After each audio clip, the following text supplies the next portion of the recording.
Now we're talking about corpses, we are talking about physical bodies. What does this tell us about a first century Jew's understanding of resurrection? Number one, they believe that the resurrection happens. Number two, they believe that the resurrection is always a bodily resurrection. They are not thinking spiritual. If you read the Old Testament, all references to resurrection is always physical. Okay, so they believe in the resurrection. Their understanding of the resurrection is always physical. Now, if you understand the context of Daniel in this passage, it's actually a prophetic passage. It talks about end times, right? So what the Jews believe about the resurrection is that there will be a general resurrection at the end times where all believers would be resurrected bodily, okay? To make this even clearer, if you refer to Isaiah, verse 19 here in chapter 26, actually just a couple of verses earlier, if you refer to verse 14, it says the dead do not live. If you are dead, you are dead, okay? Those who are dead, stay dead. Shades do not rise because you have punished and destroyed them, blah, blah, blah. So after you die, you do not come back alive. That's the general circumstance. But in verse 19, it says your dead shall live because Isaiah was contrasting between normal times and end times, right? So it's the end times where the resurrection happens. So what do we get from this? The meaning of resurrection. Now, I didn't talk about the pagan understanding, but if you're interested, I can dwell more into that. Feel free to type it in Slido. But the meaning of resurrection, both in Jewish and non-Jewish world of late antiquity, it never meant that person had simply gone to heaven or had been exalted in some way, which was not bodily, okay? There are other words, various rich variety of terminology that can describe other these embodied post-mortem states. Resurrection always meant embodiment. It was a physical resurrection. It was the same for the pagans who, of course, thought it was impossible as it was for the Jews. And that's interestingly why a lot of non-Christian historians even have to conclude that the tomb must have been empty, because historically, a first century Jew's understanding of resurrection is so clearly physical that if the tomb was not found empty, nobody would have believed in the resurrection, especially for a first century Jew, right? So putting on the lens of a first century Jew to investigate this, what does this tell us?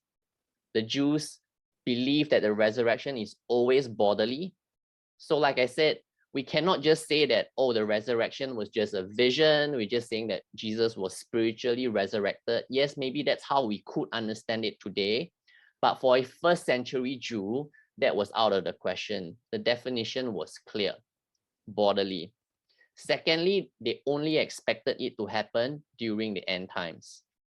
So what must have happened has to be unexpected.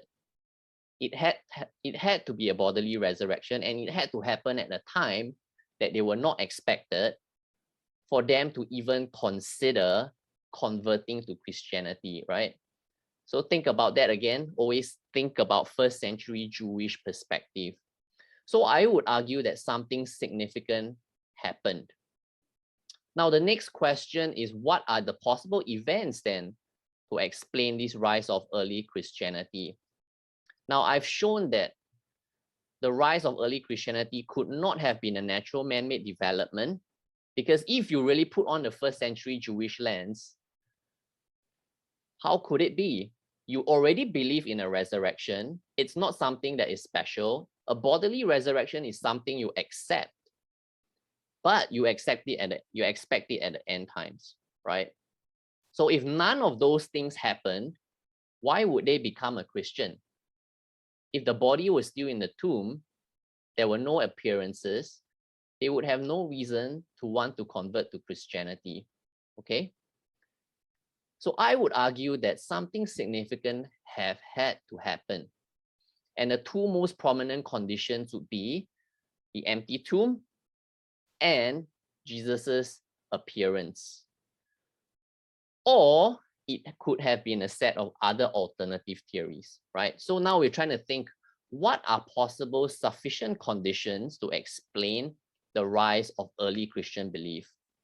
And what I'm going to do here is I'm going to look at a set of alternative theories that tries to explain one condition and ignore the other. So this is a common line of argument from skeptics. They would try to explain why the tomb was empty. The body could have been stolen. That was a common occurrence. Robbing tombs. Maybe they forgot where they buried Jesus, which is a little bit more far-fetched, or they forgot where they buried Jesus, right? But let's just take the stolen body, for example. That was an acceptable explanation. So by them approaching it this way, they can easily try to explain it away, right? By saying the tomb was found empty, fine, but the body was stolen. And they ignore the other. Or they would say Jesus appeared, it could be visions, it could be hallucinations, and they ignore the empty tomb. The question is, would this approach be appropriate? If I just take one of the conditions, would it be sufficient to explain the rise of early Christian belief? And I'll show why it would not be sufficient. Now, if we just take the empty tomb without the appearances, nobody in the pagan world would have interpreted an empty tomb as implying resurrection. Everyone knew such a thing was out of the question. Like I said, robbing tombs was normal.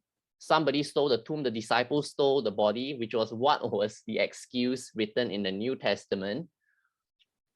If that was the only condition, the empty tomb, again, as a first century Jew, would it be enough for you to believe that something significant had happened? I don't think so, right? You would just say, yeah, the body is stolen. The tomb is empty. So what? I'm going to continue to go on with my Jewish traditions. No Christianity for me, no thanks, right?